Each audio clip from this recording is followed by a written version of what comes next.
Class, कैसे हैं आप लोग।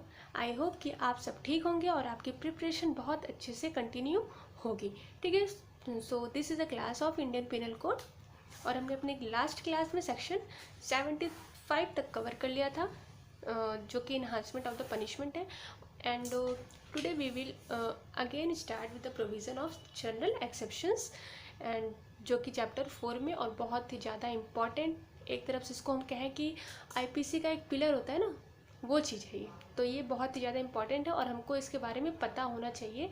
नॉर्मल भी, चाहे हम लॉयर हो चाहे ना हो, हमको अपने डिफेंस के बारे में तो पता ही होना चाहिए। तो इस हिसाब से भी ये बहुत ज़्यादा इंपॉर्टेंट हो जाता है। ठीक है, तो इसके पहले मैं आपको एक ब्रीफ इंट्रो दे दूँ कि हमने अभी तक क्या क्या कवर कर लिया है। तो जाहिर सी बात है कि हमारा आईपीसी एक जनरल कोड है, एक सब्सटेंटिव लॉ है, और इसका जो इनेक्टमेंट डेट है वो कब है, 6 अक्टूबर 1860। ठीक है, और इसका इन्फोर्समेंट डेट कब है, 1 जनवरी 1862। इसके अलावा सेक्शन टोटल कितने हैं, 511 यानी 511, और चैप्टर्स टोटल कितने हैं, 23। ठीक है, ये एक नॉर्मल सा इंट्रोडक्शन जो हमको हर एक्ट के पहले आना ही चाहिए, तो ये हो गया। और इसके अलावा हमने बहुत सारे अपने 75 तक तो कवर कर ही लिया है, जैसे कि ज्यूरिडिक्शन हो गया हमारा कवर, एप्लीकेबिलिटी कहाँ कहाँ होती है, तो जनरल कोड है तो पूरे इंडिया में ही एप्लीकेबल होगा। और इसके अलावा हमने जनरल एक्सप्लेनेशन पढ़ा, कहाँ से कहाँ तक, 7 से लेके। अब भाई देखो 6 तो हम हटा दिए, क्योंकि 6 को हम रीड विद करते हैं अपने चैप्टर नंबर 4 से, यानी जनरल एक्सेप्शन से। ठीक है, तो उसको साइड में रख के अगर हम देखें तो हमारा जनरल जो रियल जनरल एक्सप्लेनेशन है चैप्टर सेकंड का, तो कहाँ से स्टार्ट होता है, वो स्टार्ट होता है सेक्शन 7 से लेके 52A तक। ठीक है, तो ये हमने एक इसके अंदर जितने भी इंपॉर्टेंट डेफिनेशंस हैं, जैसे पब्लिक सर्वेंट हो गया, मूवेबल प्रॉपर्टी हो गया, रॉन्गफुल गेन, रॉन्गफुल लॉस क्या होता है ये है, और विल क्या है, इसके अलावा local law, special law, injury क्या होती है, ऑफेंस क्या होता है, ठीक है, गुड फेथ क्या है, हार्बर क्या है, ये सब देखा हमने। उसके बाद हमने क्या देखा, पनिशमेंट चैप्टर नंबर 3, जो कि बहुत ही ज़्यादा इंपॉर्टेंट है हमारे आईपीसी के लिए। 53 से स्टार्ट होता है, कहाँ तक होता है ये ख़त्म, 75 तक। इसके बीच में हमने फ़ाइन देखा, 63। ठीक है, अब फाइन से रिलेटेड जितने भी प्रोविज़न है हमने बहुत ही शॉर्ट में देख लिया। फिर हम आ गए सॉलिटरी कन्फाइनमेंट में, जो कि हमारे प्री मेंस इंटरव्यू तीनों के लिए बहुत ज़्यादा इंपॉर्टेंट हो जाता है। तो आज हम स्टार्ट कर रहे हैं अपना, कहाँ से, चैप्टर नंबर 4, जो कि दिया हुआ है जनरल एक्सेप्शंस। तो सबसे पहले तो इसका हमको एक इंट्रो दे दें कि ये है क्या। तो general exceptions as a defence use किया जाता है, यानी अगर कोई भी एक्यूज्ड या एक्यूज्ड यानी कोई भी पर्सन को अरेस्ट किया जाता है किसी भी ऑफेंस के लिए, ठीक है, तो वो सेक्शन 76 से लेकर 106 तक कोई भी डिफेंस अपने अकॉर्डिंग मतलब जिसमें वो अपने आप को डिफेंड कर सकता है, वो एक्सक्यूज़ कर सकता है। तो ये है हमारा जनरल एक्सेप्शंस। तो ये कहाँ से कहाँ तक है, 76 से लेकर 106 तक हमारा जनरल एक्सेप्शंस दिया हुआ है। और ये कहते हैं ना, एक एक्यूज्ड के बचाव के लिए बहुत ज़्यादा इंपॉर्टेंट होता है। और अगर हम इसका इंडियन एविडेंस से लिंक करें तो जो हमने सेक्शन 105 पढ़ा था, 105 पढ़ा था ना, तो वैसे तो इंडियन एविडेंस में हमने क्या पढ़ा कि हमेशा जो बर्डन ऑफ प्रूफ होता है वो हमेशा प्रोसिक्यूशन के ऊपर होता है, यानी जो विक्टिम होगा, यानी जो प्रोसिक्यूशन होगा उसको ही ये प्रूफ करना पड़ता है कि हमारे साथ गलत हुआ है। लेकिन जो जनरल एक्सेप्शंस होता है, जो चैप्टर नंबर 4 है, यानी 76 से लेके 106 तक जितने भी प्रोविज़न हमको दिए हुए हैं according to 105 of Indian evidence act, इसके बिहाफ पे जो बीओपी होता है, यानी जो बर्डन ऑफ प्रूफ होता है, वो किसके ऊपर लाई करता है, हमेशा एक्यूज्ड के ऊपर लाई करता है। यानी अगर एक्यूज्ड को अपने बचाव के लिए कुछ करना है कि मैं ड्रंक था, मैं अनसाउंड माइंड था जिस टाइम ये हुआ, या मतलब हार्मफुल था, अपने डिफेंस के लिए किया, तो उस समय ये जो बर्डन ऑफ प्रूफ होगा ये हमेशा एक्यूज्ड के ऊपर ही लाई करेगा कि आप प्रूफ करो कि आपने ऐसा ऑफेंस क्यों किया, और आप जो ये डिफेंस ले रहे हो 76 से लेके 106 तक, ये क्यों ले रहे हो। ठीक है, और ये होता है हमेशा बियॉन्ड द रीजनेबल डाउट, यानी आपको हमेशा एक रीज़न देना पड़ता है जो कि डाउट से परे हो। ठीक है, मतलब जिसको लेकर कोर्ट को कोई भी डाउट ना हो तो वहाँ पे हमेशा एक्यूज्ड को देना पड़ता है बियॉन्ड द रीजनेबल डाउट। तो बीओपी ये एक साइड बाय साइड हो गया जो समझने के लिए ज़रूरी था। तो अब हम आते हैं अपने सबसे फर्स्ट सेक्शन जो कि है 76 क्या है, act done by person bound और by mistake of fact believing himself bound by law. तो ये बात करते हैं हमारे मिस्टेक ऑफ फैक्ट से। एग्जाम में पूछा था कि mistake of fact mistake of law कहाँ दिया हुआ है, तो मिस्टेक ऑफ फैक्ट जो है वो हमारे 76 में दिया हुआ है और जो मिस्टेक ऑफ लॉ है वो 79 में दिया हुआ है।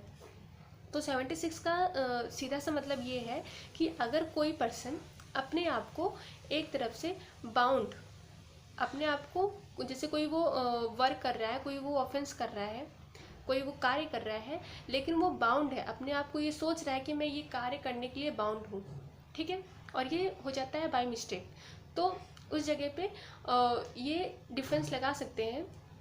लेकिन यहाँ पे जो मेन फंडा है वो क्या होना चाहिए, गुड फेथ होना चाहिए। आपका यहाँ पे कोई भी गिल्टी माइंड, मेंसिरिया या कोई भी ऐसा बुरा इंटेंशन नहीं होना चाहिए क्राइम करने के लिए। आप गुड फेथ में ही वो काम कर रहे हो और अपने आप को बाउंड समझ के काम कर रहे हो कि अगर मैंने ये नहीं किया तो कुछ गलत हो जाएगा, तो वो चीज़ हमारा सेक्शन 76 के अंदर आ जाता है। जैसे यहाँ पे इलस्ट्रेशन यहाँ पे दोनों ही ज़रूरी है। जैसे a soldier fires on a mob by the order of his superior officer. तो यहाँ पे जो हमारा इलस्ट्रेशन 1 है, ए है, यहाँ पे क्या बोला जा रहा है कि एक सोल्जर है, एक आर्मी है, उन्होंने मॉब मतलब बहुत सारी भीड़ है वहाँ पे गोलियाँ चला दी, लेकिन ऑर्डर किसका ऑर्डर था, ये सुपीरियर ऑफिसर। अब वो जैसे होता है ना कि अगर आपके सुपीरियर ने आपको कुछ ऑर्डर किया है तो आप उसके लिए बाउंड हो जाते हो करने के लिए, तो वही सेम चीज़ यहाँ पर है। अगर सोल्जर ने गोलियाँ चलाई तो वो किसके अंडर में, under the order of superior officer. तो यहाँ पे वो बाउंड अपने आप को समझ रहे हैं कि मैं एक जूनियर हूँ और मुझे जो मेरे ऊपर वाले ने कहा वो मुझे करना पड़ेगा। तो यहाँ पे ये अपना डिफेंस, अगर मान लीजिए यहाँ पे किसी की मृत्यु हो जाती है या कोई मर जाता है तो यहाँ पे ये अपना डिफेंस ले सकते हैं कि मैंने अंडर 76 ये जो है अपना बाउंड बाय लॉ मैंने ये वर्क किया था और मुझे किसी भी ऑफेंस के लिए लायबल न ठहराया जाए। तो ये हमारा सेक्शन 76 का है। ए भी दोनों इंपॉर्टेंट है, देख लीजिएगा, ठीक है, ज़्यादा मतलब टफ नहीं है। फिर हम आते हैं सेक्शन 77। अब इसमें क्या है, एक्ट ऑफ जज व्हेन एक्टिंग जुडिशली। तो यहाँ पे जज की एक इम्यूनिटी दी गई है, जज को एक प्रिविलेज दिया हुआ है कि अगर जज जो है, जो हमारे ऑनेबल जज होते हैं, वो अगर कोर्ट प्रीमाइसिस में, फ़िलहाल तो जहाँ ही बैठ जाए वही कोर्ट है, लेकिन अगर वो as a acting judicially acting में अगर वो कोई भी पनिशमेंट दे रहे हैं किसी भी इंसान को, एक्यूज्ड ही होगा, अगर उसको पनिशमेंट दे रहे हैं फाइन से लेके डेथ पनिशमेंट तक, तो उनको किसी भी ऑफेंस के लिए लायबल नहीं ठहराया जाएगा, क्योंकि वो अपने पावर के अंडर में रह के ये काम कर रहे हैं और वो इस चीज़ के लिए बाउंड है, ठीक है। तो ये हमारा सेक्शन 77 है जो कि नॉर्मली बात करता है जज के प्रिविलेज के लिए। फिर हम आते हैं अपने सेक्शन नंबर 78 में जो कि डील करता है act done pursuant to the judgment और ऑर्डर ऑफ द कोर्ट। तो इसका जो एक एग्जाम्पल है वो है हैंगमैन का, यानी जो जल्लाद होता है जो फांसी चढ़ाता है। तो यहाँ पर अगर हम देखें तो कोर्ट जो होते हैं वो किसी को पनिशमेंट दे रहे हैं, किसी को इम्प्रिजनमेंट दे रहे हैं, किसी को कैपिटल पनिशमेंट तक मिल जा रही है, तो वैसी बात तो है नहीं कि हमारे जज साहब जाके वहाँ पे किसी को फांसी चढ़ाएंगे है ना।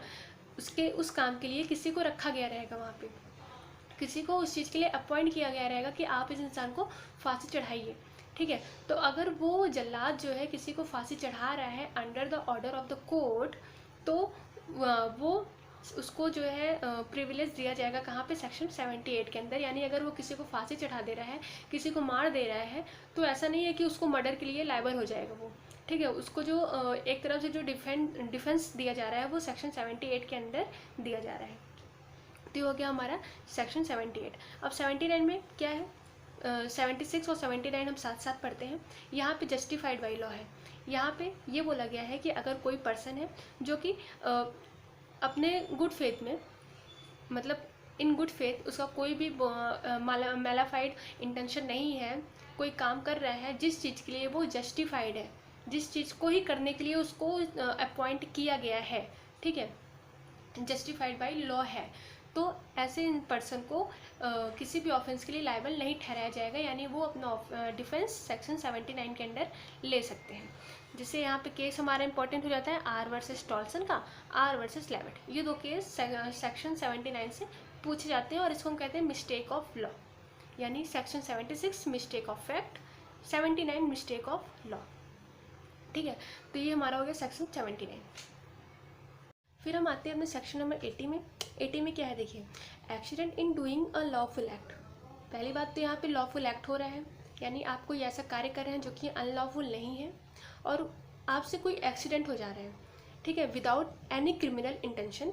आपका ऐसा कोई गिल्टी माइंड नहीं है, कोई मेंसरिया नहीं है किसी को हार्म पहुँचाने का, किसी को इंजरी पहुँचाने की, लेकिन किसी लॉफुल एक्ट को या जो कि लॉफुल मैनर के साथ किया जा रहा है और प्रॉपर केयर एंड कॉशन के साथ किया जा रहा है, लेकिन कुछ सर्कमस्टांसेस ऐसी हो गई कि आपसे एक्सीडेंट हो गया और सामने वाले को इंजरी पहुंच गई, तो वो चीज़ हमारा सेक्शन 80 के अंदर कवर हो जाता है। जैसे यहाँ का इलस्ट्रेशन दिया ही हुआ है कि ए जो है वो कुल्हाड़ी से काम कर रहा था, ठीक है, कुल्हाड़ी से काम कर रहा था, जो जब कुल्हाड़ी उछली तो उसके पीछे जो इंसान खड़ा था उसको एक्सीडेंटली जाके लगी और वहीं पे उस इंसान की मृत्यु हो गई।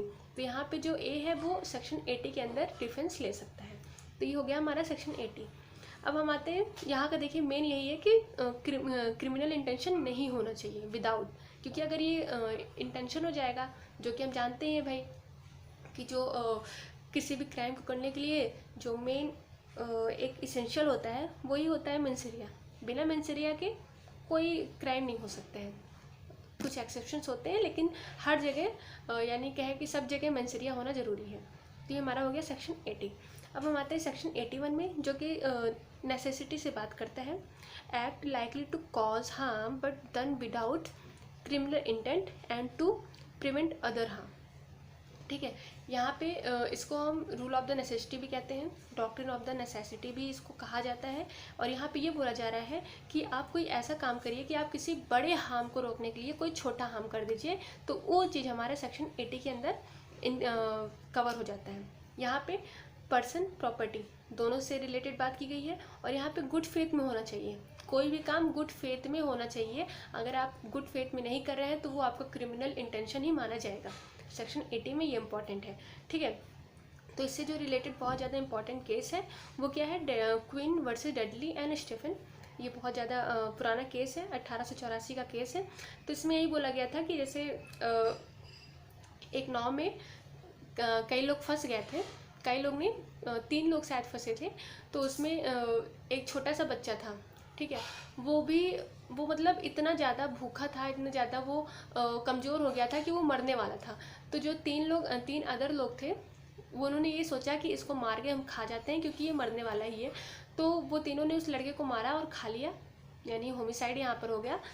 तो जब ये केस कोर्ट के सामने गया तो वहाँ पे यही बोला गया कि आप किसी ठीक है, नेसेसिटी में ये होता है कि किसी बड़े हार्म को रोकने के लिए किसी छोटे हार्म को करना ज़रूरी हो जाता है, लेकिन इसका मतलब ये नहीं है कि आप किसी को जान से ही मार डालें, क्योंकि आप जितनी बुरी स्थिति में थे उतनी ही बुरी स्थिति में सामने वाला इंसान भी था। तो वहाँ पे उनको पहले तो डेथ पेनल्टी दी गई थी, लेकिन बाद में जब ये अपील में गया केस तो वहाँ पे उसको फिर शायद 6 महीने की जेल हुई थी उन लोगों को। तो ये हमारा जो Queen versus Dudley and Stephen का केस है, ये हमारा नेसेसिटी से। आते हैं अपने सेक्शन नंबर 82, 83 में, ठीक है। तो 82, 83 तो पहली बात तो इंडेक्स बेस पे बहुत इंपॉर्टेंट है। इसमें क्या है, act of a child under 7 years of the age, यानी 7 साल के बच्चे अगर कोई भी ऑफेंस करते हैं तो उनको सीधा सीधा डिफेंड किया गया है यहाँ पे। और इसमें जो एक लैटिन मैगजीन में वो काम करती है वो क्या है, डोली इन कैपेक्स, ठीक है। और 83 में क्या है कि 7 साल से ज़्यादा और 12 साल से कम बच्चे जो कि इमेच्योर हैं उनको यहाँ पे डिफेंड किया गया है 83 में। लेकिन अगर वो मान लीजिए 10 साल के हैं, 11 साल के हैं, लेकिन उनकी मैच्योरिटी लेवल इतनी है कि वो ये जानते हैं कि अगर वो सामने वाले को कोई इंजरी पहुंचा रहे हैं तो उनको पता है कि ये इंसान के साथ कुछ ना कुछ हो जाएगा, ठीक है। तो उस जगह पे इनको जो है लायबल ठहराया जा सकता है सेक्शन 83 के अंदर। और इसका जो लैटिन मैगजीन है वो क्या है, डोली कैपेक्स। तो 83 इसी से मतलब यही ज़्यादा इसमें इंपॉर्टेंट है। इसके अलावा एक केस आता है हमारा 82 में, मार्श वर्सेस लोडर। जिसमें ये बताया गया कि जो 7 साल से कम बच्चे हैं, कम के बच्चे होते हैं, उनको ऑफेंस मतलब उनको किसी भी ऑफेंस के लिए लायबल नहीं ठहराया जाएगा। तो ये हो गया हमारा 82, 83। आते हैं हम 84 पे। अब 84 क्या है? Act of a person of unsound mind. तो यहाँ पे जो पागल होते हैं, मतलब जो साउंड माइंड नहीं होते हैं, उनका यहाँ पे बताया गया है डिफेंस। और यहाँ पे ये बोला गया है कि nothing is an offence which is done by a person who at the time of doing it, at the time, ना कि आफ्टर, मतलब ना कि प्रीवियस, मतलब ना तो पहले आप पागल होने चाहिए ना तो बाद में पागल होने चाहिए। यहाँ पे एट द टाइम मतलब बताया गया कि जिस टाइम आपने ऑफेंस किया उस टाइम आपको अनसाउंड माइंड होना ज़रूरी है।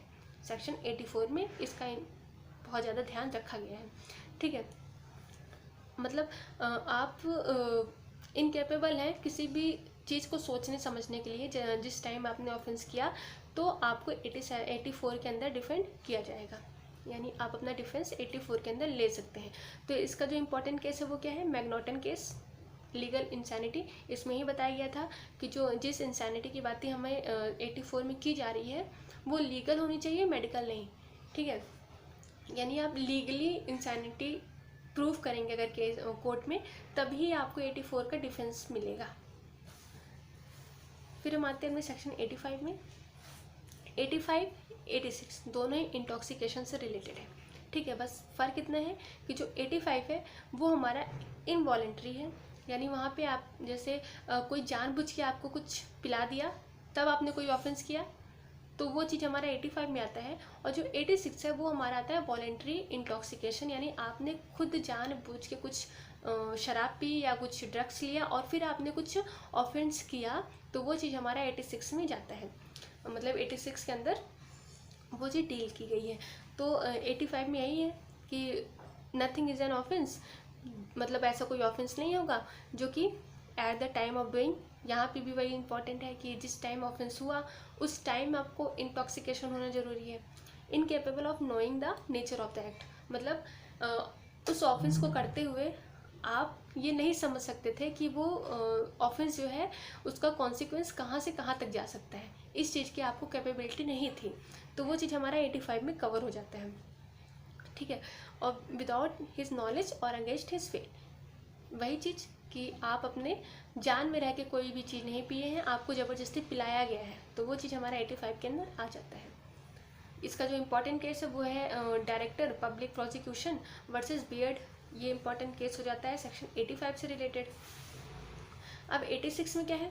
86 जो है हमारा वो है offence requiring a particular intent और knowledge committed by one who is intoxicated, तो दोनों ही इंटॉक्सिकेशन से बराबर है, मतलब इक्वल है। लेकिन 86 में एक चीज़ बता दिया गया कि ये वॉलेंट्री होना चाहिए। यहाँ पे जो इंसान शराब या ड्रग्स कुछ भी इंटॉक्सिकेटेड जो होते हैं चीज़, अगर वो लिए हैं तो वो अपने आप से लिए हैं, उनको किसी के द्वारा दिया नहीं गया है, तो वो चीज़ हमारा 86 में इम्पॉर्टेंट हो जाता है। और ये डिफेंस मतलब ऐसे केस में डिफेंस नहीं दिया जाता है, ऐसे केस में आपको लायबल ठहरा दिया जाएगा। 86 के लिए इम्पॉर्टेंट है। और इसका जो मेन केस आता है वो क्या है? Vasudev versus state of PEPSU. तो अब हम आते हैं अपने सेक्शन नंबर 87 में। 87 में यहाँ पे एक मैगजीन जो बहुत ज़्यादा इंपॉर्टेंट हो जाती है वो है वॉलेंटरी नॉन फिट इंजुरिया। ठीक है, इसका मतलब होता है कि who consents suffers no injury, जिसकी खुद ही कंसेंट है अपने आप को इंजरी करने की, तो वहाँ पे उसके लिए तो भाई कोई दूसरा लायबल नहीं होगा, तो वो चीज़ हमारा 87 में आ जाता है। यहाँ पे एक एज क्राइटेरिया दिया हुआ है 18 ईयर्स एज, यानी अगर कोई 18 साल से ऊपर का इंसान है और वो कंसेंट दे रहा है मतलब किसी भी काम के लिए जो कि उसको इंजरी पहुंचा सकता है, तो वो चीज़ हमारा 87 के अंडर आ जाता है। जैसे फॉर एग्जांपल यहाँ पे स्पोर्ट्समैन हो गया। ठीक है, अब भाई बॉक्सिंग है, बॉक्सिंग में जाहिर सी बात है कि आपको चोट लगेगी, आप इंजरी होंगे, लेकिन आपने उस चीज़ के लिए कंसेंट दिया है। अगर आपको इंजरी होता है तो आपके लिए कोई थर्ड पर्सन लायबल नहीं होगा, तो वो चीज़ हमारा 87 में इम्पॉर्टेंट हो जाता है। ठीक है, 88 में इसको हम नॉर्मली जो इसको हम पढ़ते हैं वो डॉक्टर के लिए पढ़ते हैं, यानी यहाँ पे क्या है, कोई इंटेंट नहीं है कॉज डेथ का, लेकिन गुड फेथ के लिए किया जा रहा है फॉर द पर्सन बेनिफिट।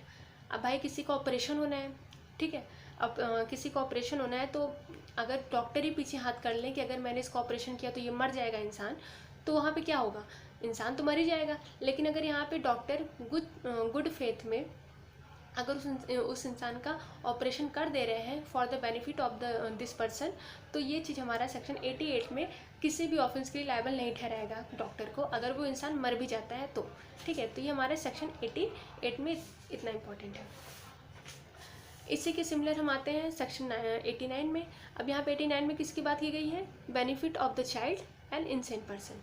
ठीक है, यानी यहाँ पे कोई पर्सन है जो कि किसी चाइल्ड के लिए और या तो इंसेन पर्सन, अनसाउंड माइंड, किसी पागल इंसान के लिए उसके बेनिफिट के लिए कोई काम कर रहा है इन गुड फेथ और with the consent of guardian, यानी गार्जियन का कंसेंट लेके कर रहा है और उससे कुछ गलत हो जाता है। ठीक है, तो यहाँ पे उसको लायबल नहीं ठहराया जाएगा, यानी वो अपना डिफेंस ले सकता है सेक्शन 89 के अंदर। बस यहाँ पे इम्पॉर्टेंट क्या है कि वो गुड फेथ होना चाहिए, इन गुड फेथ होना चाहिए। ऐसा नहीं है कि आप गिल्टी माइंड को लेकर किसी के साथ कुछ भी कर रहे हैं। और यहाँ पे एज क्राइटेरिया जो चाइल्ड के लिए दिया हुआ है वो 12 साल, अनसाउंड माइंड, एनी एज, यानी इंसान तो भाई कभी भी पागल हो सकता है। और जो चाइल्ड की एज होनी चाहिए वो 12 साल से कम होनी चाहिए, तभी आप उसके गार्जियन का कंसेंट ले सकते हैं। ठीक, तो 89 में ये इंपॉर्टेंट हो गया। इसके एक्सेप्शंस भी दिए हुए हैं कि कौन कौन सी ऐसी जगह पे है, मतलब 4 ऐसे एक्सेप्शंस हैं कि अगर सामने वाले पर्सन ने ये 4 चीज़ कर दिए तो उसको 89 के अंडर डिफेंस नहीं मिलेगा। तो पहला तो डेथ, ठीक है, इंटेंशनली आप किसी को डेथ कॉज कर दें। ठीक है, दूसरा है ग्रीवियस हर्ट, तीसरा है किसी को ग्रीवियस हर्ट या ग्रीवियस डिसीज़ और इन्फॉर्मिटी अटेम्प्ट किया आपने पहुंचाने के लिए और वो भी वॉलेंट्री। और फोर्थली हमारा हो जाता है अबेटमेंट ऑफ एनी ऑफेंस, यानी किसी पर्सन को, यानी जो चाइल्ड है, जो इंसेन पर्सन, उसको ऑफेंस अबेट किया किसी भी ऑफेंस को कमिट करने के लिए, तो वो चीज़ भी यहाँ पर डिफेंस के अंडर में नहीं आएगी। ठीक है, तो ये हमारा हो गया सेक्शन 89 में। अब 90 में क्या है, consent known to be given under fear and misconceptions, यानी इसका अगर हम नॉर्मल एक एग्जांपल देखें तो कोई आपके मतलब आपके कान पर कोई बंदूक रख के कह रहा है आप इसको मतलब इस घर को लूट लो, यहाँ से रॉबरी कर लो, तो ये क्या है, आप अपनी जान बचाने के लिए उस घर की रॉबरी कर रहे हैं, है ना, अंडर द फियर। आप डर रहे हैं कि अगर मैंने ऐसा नहीं किया तो सामने वाला इंसान मुझे गोली मार देगा, तो उस चीज़ का डिफेंस हमको सेक्शन 90 के अंदर मिल जाता है। यहाँ पर भी वही है कि कंसेंट ऑफ इंसेन पर्सन और कंसेंट ऑफ चाइल्ड कोई मायने नहीं रखता है, यानी ये दोनों एक्सेप्शंस हो जाते हैं। तो इसका जो 90 का जो कीवर्ड है वो हमारा फियर है, मिसकंसेप्शंस है। और यहाँ पे अगर किसी इंसेन पर्सन की कंसेंट ली जा रही है तो ये नहीं मायने रखता है, क्योंकि भाई वो इंसेन पर्सन है, जाहिर सी बात है वो किसी भी चीज़ को समझने के लिए मैच्योर नहीं है। और दूसरा कंसेंट ऑफ चाइल्ड अगर 12 साल से अंडर है और आप उसको इस टाइप का कोई फियर या कोई डर दे रहे हैं, वो काम करता है, तो इस जगह भी आपको डिफेंड नहीं किया जाएगा। ठीक है, तो ये दोनों जो है हमारा हो जाता है एक्सेप्शंस। फिर हम आते हैं अपने सेक्शन नंबर 91 में। अब देखिए 91 में क्या है कि यहाँ पे एक्सेप्शंस बताया गया है सेक्शन 87, 88, 89। यहाँ पे कंसेंट हो रहा था भाई, लेकिन इसका एक्सेप्शन हमको 91 में बताया गया है कि अगर कोई ऐसा ऑफेंस है जो कि सामने वाले की कंसेंट लेकर ही किया जा रहा है, तो उस जगह पे उसको डिफेंस नहीं मिलेगा। जैसे कि कॉजिंग मिसकैरेज। अब कॉजिंग मिसकैरेज है भाई, क्योंकि कभी कभी होता है कि मदर के कंसेंट से भी मिसकैरेज कॉज कर दिया जाता है, तो वहाँ पे क्या है, मदर भी इस चीज़ के लिए लायबल हो जाती है। अगर ये हम आगे पढ़ेंगे सेक्शन 312, 313, 314 में। ठीक है, तो इसका जो एग्जांपल है वो कॉजिंग मिसकैरेज है। और इसमें इतना ही इम्पॉर्टेंट है कि सेक्शन 87, 88, 89 ये अगर किसी चीज़ के एक्सेप्शंस है तो वह कॉजिंग मिसकैरेज का। अब हम आते हैं सेक्शन 92 में। 92 क्या है, act done in good faith for benefit of a person without consent. ठीक है, अभी तक हमने कंसेंट्स देखा। ठीक है, यानी किसी के साथ कुछ किया जा रहा था तो वो विद कंसेंट किया जा रहा था, लेकिन 92 जो है यहाँ पे विदाउट कंसेंट कोई पर्सन किसी के साथ कोई कार्य कर रहा है या उसके बेनिफिट के लिए कोई कार्य कर रहा है जो कि जिसकी कंसेंट उसने नहीं ली है, लेकिन वो काम किस लिए किस पर्पज़ से कर रहा है, इन गुड फेथ, ठीक है, उसकी अच्छाई के लिए काम कर रहा है, तो वो चीज़ भी हमारे सेक्शन 92 के अंदर आ जाती है, यानी उसको डिफेंस दिया जाएगा सेक्शन 92 में। और इसका जो वो है इलस्ट्रेशन सारे ज़रूरी हैं। यहाँ भी हम डॉक्टर के हिसाब से ही देखते हैं, मतलब डॉक्टर भी इसमें इंक्लूड हो जाते हैं। कहीं कहीं जैसे होता है ना कि एक्सीडेंट हो गया भाई, अब एक्सीडेंट हो गया, वो इंसान अधमरा है तो आप उसकी कंसेंट लेने के लिए तो नहीं वेट करेंगे ना कि ये जगह कंसेंट दे, उसके बाद हम इसको फिर हॉस्पिटल ले जाएं। लेकिन अगर आपने उसको उसी हाल में बिना उसके कंसेंट से ही उसको हॉस्पिटल ले गए, गुड फेथ में ले गए, लेकिन वहाँ हॉस्पिटल में पहुँचने के बाद ही उसकी मृत्यु हो गई, तो उस चीज़ के लिए आप लायबल नहीं है कि आपकी वजह से वो मरा इंसान, आपने उससे कंसेंट नहीं ली थी।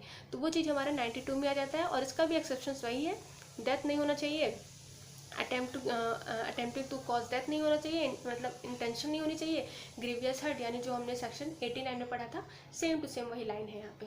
तो 92 इससे इम्पॉर्टेंट हो जाता है। और फिर हम आते हैं अपने सेक्शन 93 में, communication made in good faith. आप कोई कम्युनिकेशन किसी से कर रहे हैं और वो कैसे कर रहे हैं, गुड फेथ में। अब भाई सामने वाले को आपने बता दिया, उसकी अच्छाई के लिए ये बताया कि आपको हार्ट अटैक की बीमारी है, आपको इसका इलाज करवाना चाहिए। अब भाई सामने वाले ये सुन के ही उसको हार्ट अटैक आ गया कि मुझे हार्ट अटैक की बीमारी है, तो ये क्या है, इस चीज़ का डिफेंस सेक्शन 93 के अंदर वो इंसान ले सकता है कि मैंने इनको गुड फेथ में ही बताया था, इनकी भलाई के लिए ही बताया था कि इनको हार्ट अटैक है, इनको दवा लेनी चाहिए, लेकिन वो सुन के ही हार्ट अटैक आ गया, तो उसमें मेरी कोई गलती नहीं है। तो ये हमारा सेक्शन 93 के अंदर कवर हो जाता है। 94 में क्या है, यहाँ पे थ्रेट्स है। अब हमने जैसे सेक्शन 92 में पढ़ा था ना, वहाँ पे फेयर एंड मिसकंसेप्शन था, तो उसका ही एक सप्लीमेंट ले लीजिए यहाँ पे।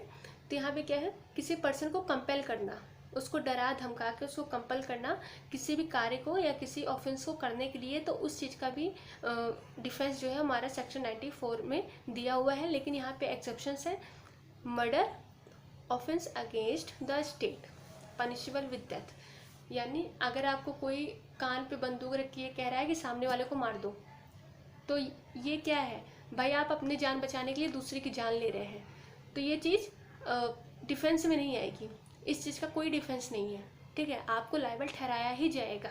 और दूसरा क्या है, अगर कोई स्टेट के अगेंस्ट ही आप कोई ऑफेंस कर रहे हैं जो कि बहुत ज़्यादा हेनियस है, जिसमें आपको पनिशमेंट डेथ तक हो सकती है, तो वो चीज़ भी इस सेक्शन के अंदर कवर नहीं होगी। इसके अलावा आप कोई भी काम करिए, आपका अगर आपको कोई डरा धमका के कोई कंपेल करके आपसे कोई काम करवा रहा है और आप बाई चांस वो काम कर भी देते हैं, तो आपको उस ऑफेंस के लिए लायबल नहीं ठहराया जाएगा, आप उसके लिए 94 में डिफेंस ला सकते हैं। तो ये हो गया हमारा 94 में। इसका जो इम्पोर्टेंट है वो यही है कि murder, offence against state, punishable with death, ये दोनों चीज़ नहीं होना चाहिए। इसके अलावा आप कुछ भी करो, लेकिन अगर वो दूसरे के इन्फ्लुएंस में आके कर रहे हो तो वो चीज़ लायबल नहीं होती है। सेक्शन 94 में इतना ही इम्पोर्टेंट है। 95 में क्या है, एक्ट कॉजिंग स्लाइट हार्म। तो इसका जो एक मैक्सिम है वो है डी मिनिमिस नॉन क्यूरेट लेक्स, यानी जो कोर्ट है हमारा वो किसी छोटे काम के लिए, मतलब किसी स्लाइट हार्म, किसी बहुत ही छोटे ऑफेंस के लिए आपको लायबल नहीं ठहराती है, ठीक है। मतलब आप जा रहे हो पब्लिक में, किसी को पीछे से मार दिए, तो अब उस चीज़ के लिए सामने वाले मतलब आपको लायबल नहीं ठहराया जाएगा, क्योंकि वो क्या है, वो एक बहुत ही छोटा सा मतलब अगर हम कहें कि वो एक बहुत ही हीनियस ऑफेंस नहीं है किसी के भी अगेंस्ट, ठीक है, तो वो हमारा 95 के अंडर आ जाता है। और इसके बाद हम अपना right of private defence start करेंगे, सेक्शन जो 96 से लेके 106 तक है, और ये बहुत ही ज़्यादा इंपॉर्टेंट है हमारे प्री मेंस इंटरव्यू तीनों के लिए। तो आज के लिए यहीं तक, इसके आगे हम कल फिर से स्टार्ट करेंगे। And I hope you are doing well, और be prepare for your exam. अगर आपको ये वीडियोस अच्छी लगी तो please like and share, subscribe, and thank you.